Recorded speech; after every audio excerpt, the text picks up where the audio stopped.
আপনারা দেখতে পাচ্ছেন উনি কি ওই বাচ্চার মা? বাচ্চার মায়ের আহার জানে। কয়টা বাচ্চা ওনার? তিনটা বাচ্চা। ওটা ছোট 3 নাম্বার। আপনি দুই নাম্বার। এর ছোট আরেকটা আছে?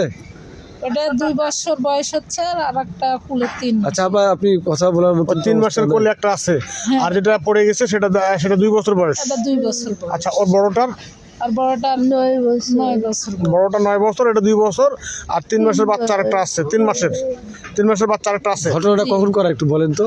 দুপুরবেলা কি ঘটনা একটু বলেন তো, আপনি ধীরে ধীরে বলেন তো।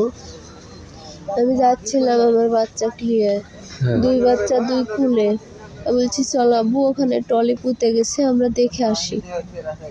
পরে আমার 2 বাচ্চাকে আমি 2 কুলে নিছি, নিয়ে যাচ্ছি, যেতে যেতে আমার ডেনা লাগে গেছে। আমি গর্তের এদিকে একটু আগায় আমি বলছি আব্বু আমার ডেনা লাগে গেছে, তুমি একটু হাঁটা চলো। পরে আমার বাচ্চাকে আমি নামাই দিছি, যে আমি আগে আগে হাঁটিচ্ছি, আমার বাচ্চা পিছন পিছন যাচ্ছে।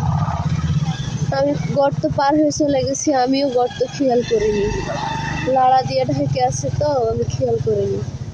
পরে চলে গেছি, আমার বাচ্চা যাইতে সময় ওই গর্তের মধ্যে পড়ে গেছে, যে আম্মু আম্মু করে ডাক দিছে। আমি পিছনে ঘুরে তাকায় দেখছি আমার বাচ্চা নাই। আমি বলছি পুকুরে মনে হয় পড়ে গেছে আমার বাচ্চা। আমি আর একটু আগে এসে দেখছি না, আমার বাচ্চা গর্তের মধ্যে থেকে আমাকে আম্মু আম্মু করে ডাকতেছে। তারপরে আমি আর আমার জালের কোনো ইয়ে পাইনি। দুপুরের দিকে ঘটনাটা? আচ্ছা, ঠিক আছে, টেনশন করেন না। এখানে কত হাজার হাজার মানুষ আপনার বাচ্চার জন্য এখানে কিন্তু কাজ করছে, বাচ্চাকে সুস্থ স্বাভাবিকভাবে উদ্ধার করার জন্য কাজ করছে।